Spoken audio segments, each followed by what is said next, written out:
It's about the view. It's like it's become like a medical hospital that displays human misfailure. Like it's like here, let's look at this political oddity. It's like it really is like the left-wing equivalent of a carnival sideshow, except instead of bearded ladies and fat clowns and two-headed cows. Well, let me rephrase that. But misogyny and sexism. Sure, all that, and the price of butter. Sonny gets the game ball. If it wasn't for her, asking that question, it might have been a closer election. Greg Gutfeld and Tyrus elevate her roasting to a whole new level, utterly wrecking Sunny Hostin like she's the last carve of pizza at a party gone before you even blink. Expect Savage Burns' legendary clapbacks and enough cringe quiet to fill an archive. Wondering how two TV heavyweights turned a solemn talk show into a comedy roasting battle.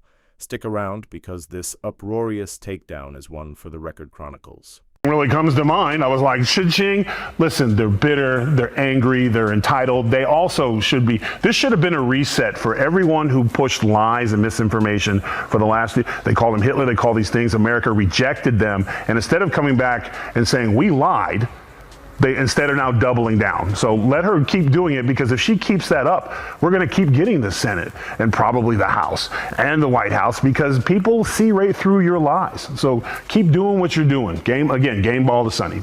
Greg Gutfeld and Tyrus are back at it, and this time their mark is Sunny Hostin. Yes, that's Sunny Host, the forever solemn, always on the defensive, intellectual, no-nonsense co-host whose don't mess with me vibe could scare a pack of feral canines.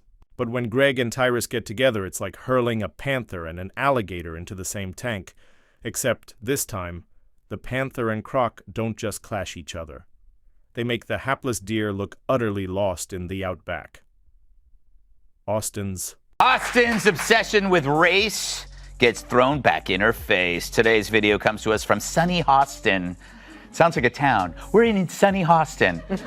She was on PBS's Finding Your Roots, a show dedicated to researching celebrity ancestry. For context, Sunny is a staunch supporter of reparations and has made a fortune spewing nonsense about white privilege and racial justice. Well, turns out she's not as oppressed as she claims she is. She's actually the descendant of slave owners from... Now, Sunny Hostin is renowned for being the personification of solemn daytime TV punditry. If earnestness were a game, she'd have more gold medals than Michael Phelps.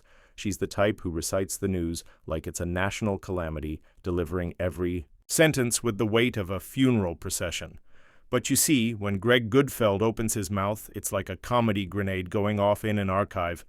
And when Tyrus chimes in, it's like a kind colossus dropping a grand in your foot, slow, steady, and crushing. It's not even that. And The View, you don't need to find Trumpers. You need to fire your race baiters. Yeah. You need to fire the two races. You've had people. You had a McCain on there. You've had people on there before, and you ran them off. Mm-hmm. So the racist ones who want to stick to this, Whoopi and Sonny, and the, was it Bette Midler? What's her name? Yeah, broke-ass Bette Midler. Fire them and bring people in. Maybe you could get McCain to come back. She was a Republican, but every show and every break, she was nearly in tears because she was being attacked. Let's talk Greg first. Greg Gutfeld is the kind of guy who treats the news like it's a joke that just keeps writing itself, and he's got the punchlines to prove it. Watching Greg take on Sunny Hostin is like seeing a Shakespearean playwright roast. A soap opera star, Greg's arsenal, sarcasm so keen it could slice through steel, mixed with cultural references so on point that you'd think he's got the whole internet in his back pocket. The View is a victim of the sunk cost fallacy. You know, how can you now speak the truth when for years you've been telling lies after lie after lie? Now you're carrying this big bag of rocks around you because it's too harmful for their ego to admit that we really were dishonest. And they could be honest. All they would have to say is, look, we hate Trump so much. We were willing to lie about Joe Biden because we felt he was preferable. We thought our lying and our cover-up was on your behalf. Just say that. You're still scum, but at least you're an honest scum. Greg doesn't just insult Sunny. He turns her into a symbol of everything he finds absurd about the mainstream media. The predictable outrage, the virtue signaling, the self-righteousness wrapped in designer suits. He paints her as the poster child for TV personalities who've turned earnestness into a full-time job, forgetting sometimes that humor is a tool, not a threat.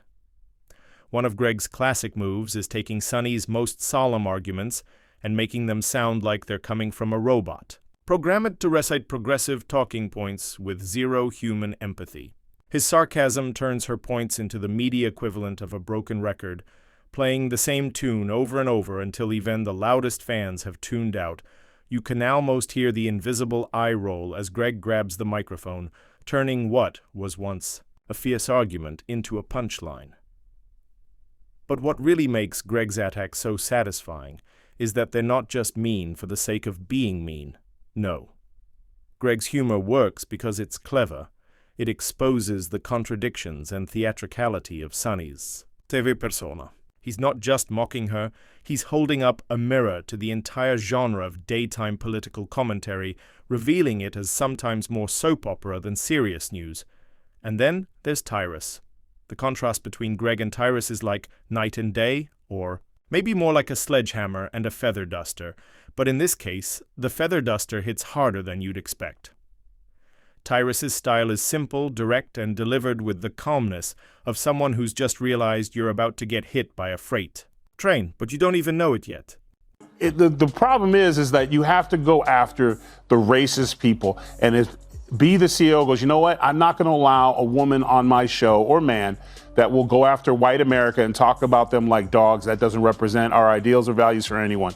And get rid of those people, and this will clear up real quick. So do you have to actually look in the mirror and clean up your own backyard and get the racist people out? Because that's who you allowed in. You allowed black racist on TV who could just go all day and say anything about white people.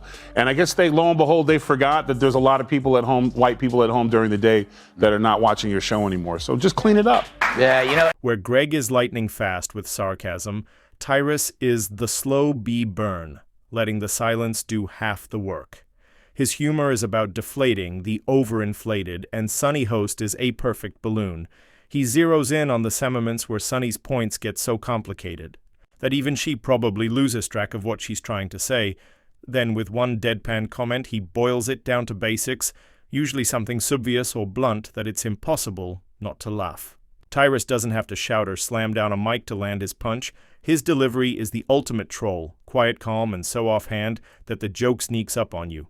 It's like he's saying, hey, I'm just here to observe, but also, you're ridiculous. And when Tyrus turns his focus on Sonny, it's like a kind colossus quietly pointing out that the emperor has no clothes. The brilliance of Tyrus's approach is that highlights how even the most sophisticated pundits get tangled in their own complexity, losing sight of the fact that the audience just wants clarity and honesty, or at least some entertaining chaos. Sonny. Hostin's high-octane solemnity crumbles when met with Tyrus's subtle smirks and slow burn zingers. Now, what really makes this takedown special is how Greg and Tyrus work together. Because if she is shaming descendants of this, will she continue to do that when she is now one of them, Dana? And it is funny. She is so wrapped up in identity, and she had no idea who she was. Well, now we understand why she always makes Whoopi get the coffee.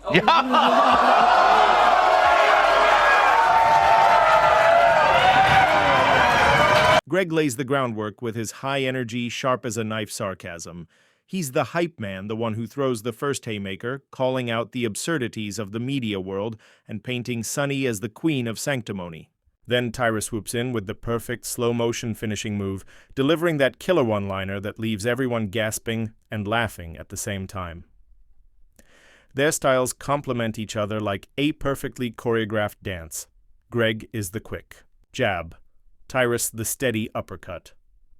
Greg stirs the pot. Tyrus serves the cold splash of reality. Together they create air rhythm that Sonny just can't keep up with. It's no contest. It's like watching a heavyweight champion team up with a tactical genius to dismantle a prima donna who forgot she signed up for a comedy match, not a debate club. And while Sonny tries to cling to her solemnity like Ashield, it's clear she's outmatched. Her usual strategy of firing off earnest rebuttals falls flat when faced with humor that's so pointed it leaves no room for a comeback. Because here's the thing, humor, especially the kind Greg and Tyrus wield, isn't just about laughs. It's about exposing pretense, highlighting contradictions, and making the solemn look ridiculous. This is why the whole thing is so much more than a funny moment on TV. It's a glimpse into a cultural shift. Traditional punditry, with its earnest lectures and carefully worded arguments, is being challenged by sarcasm, exaggerated, unapologetic humor that slices through the noise and lands truth bombs while making you laugh so hard your sides hurt. Has been against Hillary Clinton, and the bottom They did all line those is things. this country is a Yes. misogynistic country, and this country is a country that, out of all of the first world countries, hasn't been able to elect a female president. So That's just factual. Okay, listen. That's not what I read. The true sign of the apocalypse is someone that dumb has a law degree. Greg and Tyrus are at the forefront of that movement, using laughter as a weapon to cut through the overblown solemnity that Sunny Hostin represents. They're not just roasting a TV personality, they're redefining how political commentary gets delivered. In an age when people are tired of the same old solemn speeches and want a little chaos with their news, the chemistry between Greg Gutfeld and Tyrus is the kind of comedic synergy that feels scripted, but somehow isn't, like peanut butter and jelly, but with a lot more snark and a bit less sugar. It's not just two guys talking trash, it's at precision. Strike Team, one brain-wired for intellectual sarcasm, the other a master of deadpan bluntness. Together, they create a comedic dance that's more synchronized than a boy band reunion tour and way more brutal. Greg's the spark plug, the quick-witted intellectual who fires off observations so keen they could cut glass. His humor is layered, amix, of highbrow cultural references and biting sarcasm that dissects the absurdity of media personalities with surgical precision. He doesn't merely make jokes, he constructs verbal jabs that expose the theatricality behind Sunny Host's solemnity, reducing her grand proclamations to the equivalent of a TED Talk delivered by a malfunctioning robot. His humor is like watching a master chef pick apart a soggy sandwich, and it's deliciously savage. Their brains are small. But who's the dumbest one of all? True, none of them are in Mensa, but who's the most densa? Perhaps it's Sunny who mastered the art of making idiots look smart. Now, The View could ask a mirror who's the dumbest one of all, but there's no way that glass doesn't shatter. Enter Tyrus, where Greg is the verbal gymnast flipping through complex sarcasm and rapid-fire wit. Tyrus is the heavyweight champ who delivers the knockout with the calmness of a monk. His style is understated but lethal, a slow, deliberate hammer. To the funny bone that leaves you clutching your ribs. He thrives on timing, dropping one-liner so perfectly placed that you don't see the punch coming until it's already landed. If Greg is the blazing comet streaking across the sky, Tyrus is the steady meteorite that smacks the earth and makes you gasp in disbelief. Their dynamic is like at-woo part comedy riff. Greg sets the stage with a biting joke, often something that sounds almost too clever to be mean. And just when you think the joke has landed, Tyrus follows with a quiet, crushing one-liner that morphs the whole thing from a chuckle into full-on laughter. Imagine Greg pointing out how Sunny's solemnity is really just a carefully choreographed performance, and then Tyrus calmly adds, "Yeah, like a soap opera star who forgot her lines." The contrast between Greg's high-energy sarcasm and Tyrus's laid-back delivery hits a comedic sweet spot, making their combined attack feel inevitable, like a punchline you can't dodge. Sunny Hostin, who thinks climate change caused the solar eclipse, the dumbest of them all. Because everyone knows the moon caused the eclipse, which is controlled by the View's gravitational pull. The real magic is in their timing. Greg's rapid-fire quips keep the energy high, pulling Sunny Host and her sanctimonious wall apart piece by piece. Then Tyrus steps in with that perfect pause, a beat of silence that builds tension before delivering. A line so deadpan and on point, it's like the punchline to a joke you didn't even know you were hearing. This back and forth is like a comedy tag team that doesn't just humiliate Sunny, it leaves the View itself looking like it's stuck in slow motion, desperately trying to catch up but always one step behind. One memorable moment that perfectly captures this synergy is when Greg skewers the predictability of Sunny's outrage, describing it as an automatic setting on a robot programmed to virtue signal. You can almost hear the studio lights flicker in disbelief. Then Tyrus calmly adds, "Sounds like she's got a software update overdue." Boom. The room feels the impact. That's not just humor. That's a masterclass in pacing and precision. Sonny's solemnity, so carefully maintained, crumbles under the weight of their combined assault. This chemistry isn't merely about laughs, it's about timing, rhythm, and a shared instinct for when to jab and when to deliver the knockout blow. They're not just roasting Sonny Hostin, they're performing a well-rehearsed comedy routine, and the audience is front row, witnessing a demolition of earnest punditry disguised as a simple TV segment. But beyond the hilarity lies something bigger. You know, I make fun of The View a lot, but that's only because they keep talking. Those hens are always clucking. They get to say stupid stuff for an hour every day, and then I get to say stupid stuff for an hour every day, except on purpose. But every now and then, one of those dingbats inadvertently says something that reveals modern liberal thought so perfectly it deserves further study. You know, like a weird serpent that washed up on the beach and you want to poke it with a stick. This moment, Greg and Tyrus tearing into Sonny Host, symbolizes a broader cultural shift in political commentary. It's the age-old battle between traditional earnest punditry and the rise of humor as a razor-sharp tool for critique. Where once serious, news anchors and pundits commanded respect through measured tones and carefully crafted statements, no humor and sarcasm are the new weapons in shaping public opinion. Traditional punditry, like Sonny Host's brand of solemnity, relies on a veneer of gravitas and moral certainty.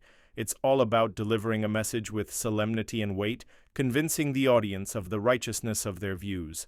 But the problem is when the same script gets repeated ad nauseum, it becomes a parody of itself, predictable, exhausting, and easy to mock.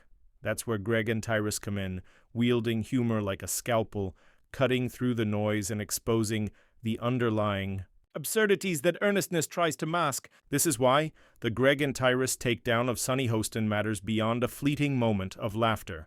It's a microcosm of the shifting tides in media consumption.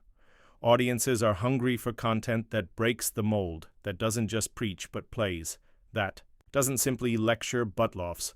They want commentary that reflects the chaotic, absurd world we live in, not just the polished talking points wrapped in a solemn face. And Greg and Tyrus provide exactly that. I had to tell the audience that she tips big because even she knows she sounds insufferable.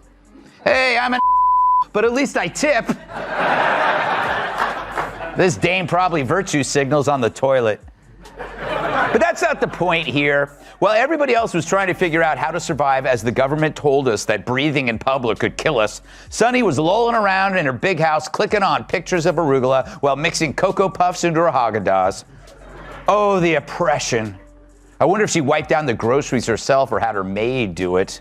They're not just comedians making fun of a TV personality, they're cultural commentators using laughter as their weapon of choice.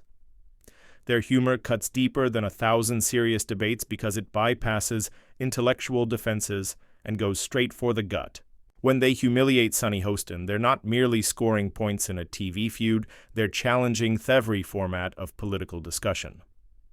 So while Sonny Host may be the face of traditional earnest punditry, Greg and Tyrus represent the rising tide of humor-driven critique. Their attacks aren't just about who wins or loses on a particular day. They're about signaling a new era in how we consume and think about political commentary.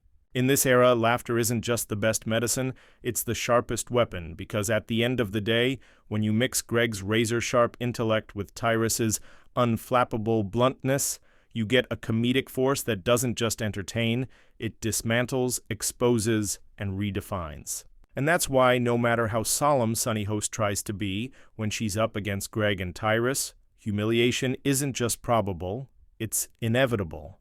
And that's why this showdown is one for the books. Greg Gutfeld and Tyrus didn't just humiliate Sonny Host, they reminded us all that in the battle of serious versus sarcastic, sarcasm will always have the last